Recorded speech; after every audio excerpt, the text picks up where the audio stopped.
Welcome students to KET. मेरा नाम पूजा है और आज मैं आपको क्लास 10 की बुक फर्स्ट फ्लाइट की जो चैप्टर 1 है a letter to God written by G L. Fuentes ये पढ़ाने वाली हूँ। इसमें आपको कई सारी अमेजिंग फैक्ट्स दिखेंगी, बहुत हिलेरियस भी होगी, मज़ेदार भी है।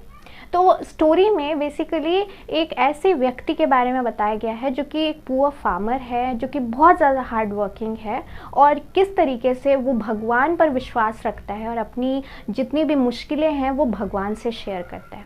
उस फार्मर का नाम है लेंचो। लेंचो एक गरीब फार्मर था और वो एक वैली में रहता था, एकमात्र घर पे, जो कि उस वैली के सबसे ऊंची चोटी, जिसे हम क्रेस्ट कहते हैं, वहाँ पर थी। उस घर से वो आसपास की जितनी भी नदियाँ थी, अपने खेत को वो देख सकता था, जिसमें उसने मक्के की खेती की थी और वहाँ पे काफ़ी सारे फूल भी थे जो कि दूर से बिल्कुल छोटे छोटे डॉट्स की तरह दिख रहे थे। अब वो मतलब अपने खेत को इतना ज़्यादा उसके लिए नज़दीक था, वो खेत इतना ज़्यादा प्यारा था कि वो अपने खेतों में बहुत ज़्यादा वर्क करता था, हार्ड वर्क करता था, बिल्कुल एनिमल्स की तरह वर्क करता था और खेत में अच्छी फसल हो जो कि बाद में जाके वो मार्केट जाके उसे बेच सके और उससे पैसे कमा सके, इसलिए वो बहुत ज़्यादा मेहनत करता था। अब एक दिन की बात है जबकि वो बारिश का इंतज़ार कर रहा था। बादलों की तरफ देखता हुआ अपनी पत्नी से कहता है, मुझे लगता है आज बारिश ज़रूर होगी। उसकी पत्नी भी कहती है कि हाँ, आपकी जो बात है वो ज़रूर सच होगी, देखना। उसकी पत्नी खाना बना रही होती है और अपने बच्चों को, उसके जो बड़े बच्चे थे वो खेत में काम कर रहे थे और जो छोटे बच्चे थे वो आसपास घर के खेल रहे थे। सबको खाने पे बुलाती है, सब खाने की तरफ बैठते हैं और खाना शुरू ही करते हैं कि तभी बारिश की बूंदें गिरना शुरू हो जाती है। अब लेंचो जो था वो तो बहुत ज़्यादा उत्साहित था, वो बहुत ज़्यादा खुश था कि अरे वाह, बारिश हो रही है। वो दौड़ के बाहर चला जाता है। उसके पास बस यही कारण होता है कि बारिश हो रही है, जो कि उसके बदन को छूने के लिए बेकरार है और उसके लिए भी ये चीज़ बहुत ज़्यादा खुशी देती है। जैसे ही वो घर के अंदर लौटता है वो कहता है कि आप जानते हो कि ये बारिश की बूंदें नहीं है, ये तो वो नए नए सिक्कों की तरह है जो हमारे लिए काफ़ी ज़्यादा हेल्पफुल होगी और बेनिफिशियल भी, क्योंकि इन्हीं से हमारे खेत हरे भरे हो जाएंगे और आगे जाके जब हम इन खेतों के इन सारे क्रॉप्स को बेचेंगे तो हमें काफ़ी ज़्यादा फ़ायदा होगा। तो लेंचो ये सारी चीज़ों को बहुत ज़्यादा खुशी से देखता है अपने घरों पर और कुछ ही देर में बहुत आंधी वाली जो एक होती है ना, जब बारिश बहुत ज़्यादा तेज़ होती है तो काफ़ी ज़्यादा हवाएं चलती है, तो वो आंधी वाला एक सीन क्रिएट हो जाता है, कंडीशन हो जाता है। पर फिर भी लेंचो इतना ज़्यादा खुश था कि वो थोड़ी देर के लिए उस चीज़ को मतलब अग्री कर लेता है कि ठीक है, बारिश हो रही है, हवाएं चल रही है। उसके जो बच्चे होते हैं जो वहाँ पर खेल रहे होते हैं, अब वहाँ पे ओले गिरने लगते हैं, जिसे हेलस्टोन कहा गया है। हेलस्टोन एक फ्रोज़न आइस बॉल की तरह होती है जो बारिश के टाइम अचानक हम देखते हैं गिरते हुए, तो वो गिरने लगती हैं, उनके बच्चे उनको खेलने लगते हैं और इस स्टोरी में उन हेलस्टोन को फ्रोज़न पर्ल की तरह हम सिंबलाइज़ करते हैं। फ्रोज़न पर्ल मतलब जो छोटे छोटे मोती होते हैं उनकी तरह। तो कुछ देर के लिए तो लेंचो इस चीज़ को देखता है, वो खुश भी होता है कि वाह कितना अच्छा सीन है, लेकिन धीरे धीरे जो हेलस्टोन है वो तूफ़ानी हो जाता है, मतलब बारिश के जगह वो हेलस्टोन गिरने लगते हैं और उसके पूरे खेत को एकदम बर्बाद कर देते हैं। ना फूल बचता है, ना उसके मक्के के दाने बचते हैं, कुछ भी नहीं बचता और पूरा का पूरा जो घाटी है वो पूरा हेलस्टोन से एकदम भर जाता है। ऐसा लगता है जैसे नमक की किसी ने चादर बिछा दी हो। अब ये सब देखकर, क्योंकि लेंचो बहुत ज़्यादा उत्साहित था और बहुत ज़्यादा हार्ड वर्किंग था अपने खेत को लेकर, जब वो ये चीज़ देखता है तो वो उसका मन बहुत टूट जाता है, वो बहुत ज़्यादा अपसेट होता है और जैसे ही बारिश ख़त्म होती है वो तुरंत अपने खेत के बीचों बीच जाता है और कहता है, देखो तो अगर यहाँ पर लोकस्ट जो छोटे छोटे इंसेक्ट्स होते हैं उनके भी अगर यहाँ पर अटैक कर देते, अगर मेरे खेतों को बर्बाद कर देते, फिर भी हम इन्हें बचाते, लेकिन हेलस्टोन ने तो कुछ ही नहीं छोड़ा, मेरे लिए तो मेरी सारी मेहनत ही बर्बाद चली गई। अब हम क्या खाएंगे, 1 साल तक हमें भूखा रहना पड़ेगा, हम कैसे जिएंगे। ये सब कहते हुए वो बहुत ज़्यादा दुखी हो जाता है, घर में भी वो सो नहीं पाता, रात भर यही सोचता है। घर पे कोई उसे कहता है कि आप दुखी मत होइए, ये कंडीशन भी ठीक हो जाएगा, भगवान पर भरोसा रखिए। जैसे ही भगवान की बात आती है तो लेंचो एक बहुत ही डिवोटी था भगवान के प्रति, उसकी श्रद्धा अटूट थी और इसी वजह से वो थोड़ा सा रिलैक्स था कि ठीक है भगवान है तो वो हमारी हेल्प ज़रूर करेंगे। अगले दिन सुबह वो शहर की तरफ जाता है और वो एक लेटर अपने साथ लेके जाता है जो कि वो सीधा भगवान को लिखता है।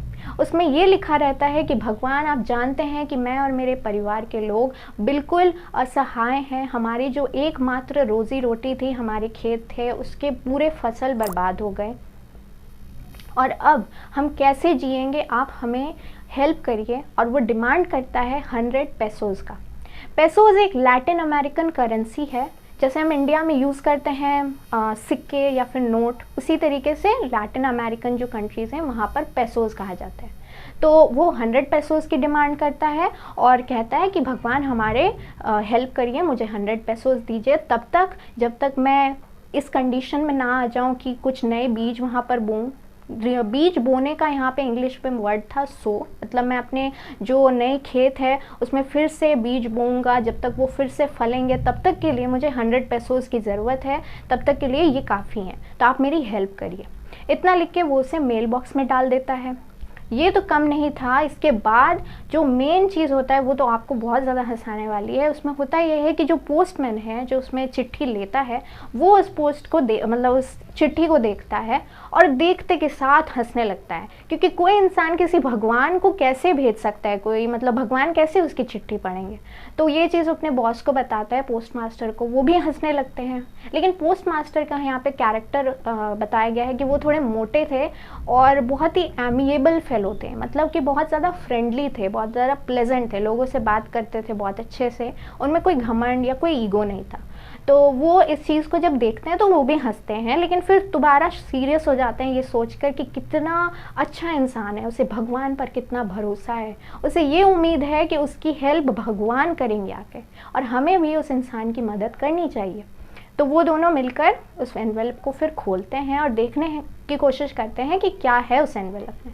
अब वो चिट्ठी को जब पढ़ते हैं तो उन्हें ये पता चलता है कि ये मामूली चिट्ठी नहीं है, इसमें एक्चुअली में वो डिमांड कर रहा है 100 पेसोज़ का, जो कि उसकी रोज़ी रोटी थी और पूरी कहानी उसमें लिखी थी। तो वो देखकर उस पोस्ट मास्टर को और ज़्यादा उसके लिए दया आ जाती है। वो सोचता है कि अब मैंने एक डिसीजन ले ही लिया है कि इसकी हेल्प करूँगा, तो मैं इसकी हेल्प ज़रूर करूँगा।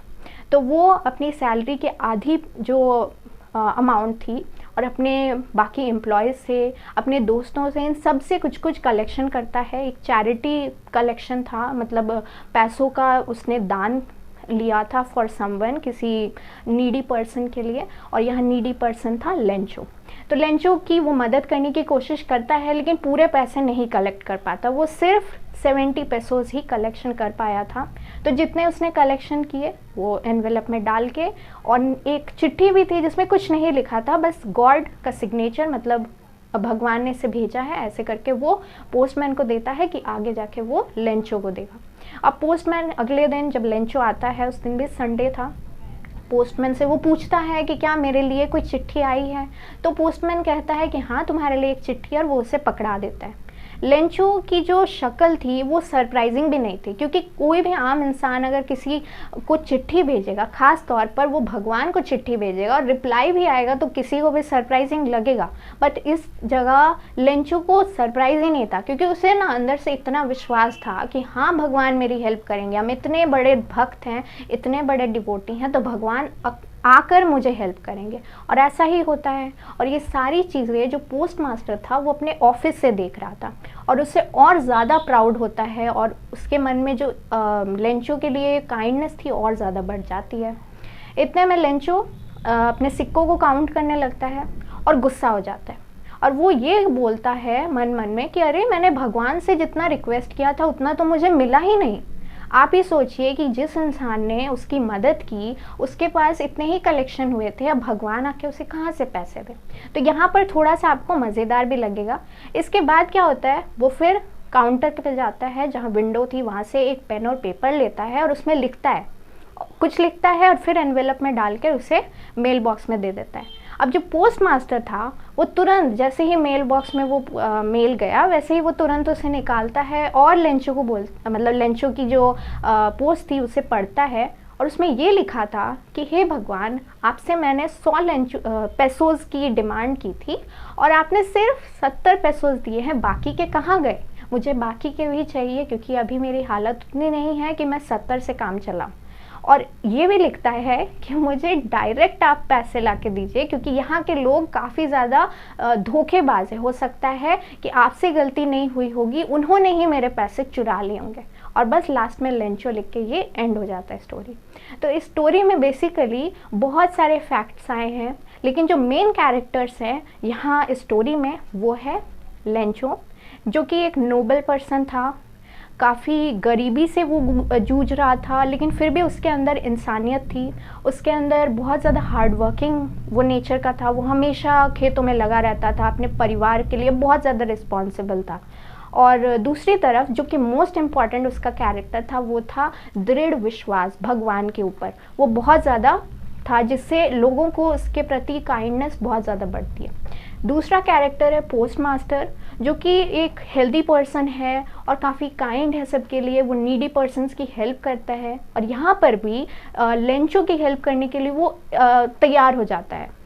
और ये दर्शाता है कि वो कितना अच्छा था और भगवान के ज़रिए, मतलब दिया पैसा उसी ने, लेकिन फिर भी भगवान के ज़रिए वो दिखाना चाहता है कि लेंचो जो है वो भगवान की श्रद्धा बनी रहे। लेंचो को ये ना लगे कि किसी और ने उसे पैसे दिए हैं, बल्कि ये बनी रहे कि हाँ भगवान ही ने उसको हेल्प किया है। इस तरीके से मतलब वो इनडायरेक्टली हर चीज़ को हेल्प करता है, लेकिन अपना नाम नहीं आने देता, वो भगवान को ही क्रेडिट देता है। दूसरी और इम्पॉर्टेंट और एक जो है वो है पोस्ट ऑफिस के एम्प्लॉयज़, जो कि पहले तो लेंचो की जो वो मेल थी जो उसने भगवान को दिया था, उससे पढ़ के तो हर कोई हंसता है, लेकिन बाद में पोस्ट मास्टर के कहने पर सब लोग अग्री भी करते हैं कि हाँ हमें पैसे कलेक्ट करने चाहिए, उस गरीब की हेल्प करनी चाहिए। तो ये सारी चीज़ें थी। आज की कैरेक्टराइजेशन आपको एग्ज़ाम्स में पूछी जा सकती है। और सबसे इम्पॉर्टेंट होता है किसी भी चैप्टर में जो ऑथर होता है, जो कि है GL फ्यूंटस। आपको इसकी स्पेलिंग भी बहुत अच्छे से याद होनी चाहिए क्योंकि ये भी अक्सर पूछा जाता है कई एग्ज़ाम्स में। और मैंने कुछ वोकैबुलरीज आपके लिए हार्ड वर्ड्स भी बनाए हैं, वो अब मैं आपको ब्लैक बोर्ड में लिख। Now students, I am going to say you about the main characters of this passage. So the main characters are Lencho, postmaster and the post office employees. So the पहला Lencho के बारे में हम जान लेते हैं कि वो एक पुअर फार्मर है जो कि अपनी फैमिली के साथ रहता है। वो भगवान पर बहुत ज़्यादा विश्वास करता है। वो काफ़ी ज़्यादा भोला भाला है, इनोसेंट है। जैसे कि आप जानते हैं कि उसने लेटर लिखा था भगवान को, जो कि ये शो करता है कि वो कितना ज़्यादा भोला भाला इनोसेंट है। वो होपफुल भी है, वो भगवान पर विश्वास रखता है और अपनी जो आशा है कि वो फिर से मतलब खेती करेगा, उसने जो भी खोया है वो फिर से वो पा सकता है, तो इसीलिए वो होपफुल है। केयरिंग है, अपने परिवार के लिए बहुत ज़्यादा केयरिंग था। पैसों के लिए बहुत ज़्यादा उसे ज़रूरत थी, तो इसलिए उसने डायरेक्टली भगवान से प्रार्थना की, क्योंकि उसकी फैमिली उसी से चलती। और रिस्पॉन्सिबल भी है, जिम्मेदार भी है। दूसरी बात है पोस्ट मास्टर की, तो वो बहुत ही मोटा तगड़ा आदमी था। वो एमिएबल फेलो, यानी कि बहुत ज़्यादा फ्रेंडली। उसके बाद है helped Lencho to retain his faith in God. Postmaster ने लेंचो की मदद की थी और उसका कारण मदद करने का यही था ताकि वो लेंचो की जो विश्वास है भगवान के ऊपर वो ख़त्म ना हो।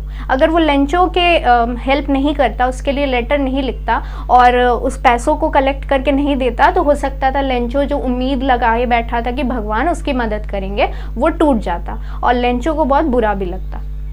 Give part of his salary to help Lencho on behalf of God.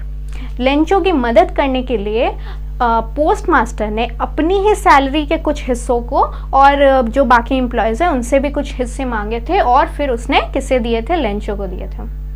Post office employees के बारे में अब देखते हैं। तो पोस्ट ऑफिस एम्प्लॉयज़ का क्या कैरेक्टर है? They help Lencho on post masters call. Lencho की मदद उन्होंने पोस्ट मास्टर के कहने पर की थी। वो कोई भी नहीं जानते थे कि लेंचो कौन है, वो पहले कभी लेंचो से नहीं मिले, वो लेंचो के लिए अनजान थे और लेंचो भी उनके लिए अनजान था। फिर भी वो पोस्ट मास्टर के कहने पर लेंचो की मदद करता है। They laughed at Lencho but helped him indeed. Indeed का मतलब होता है यद्यपि, मतलब फिर भी आपने कोई काम बुरा किया या अच्छा किया, फिर भी मैं आपकी मदद ज़रूर करूँगा।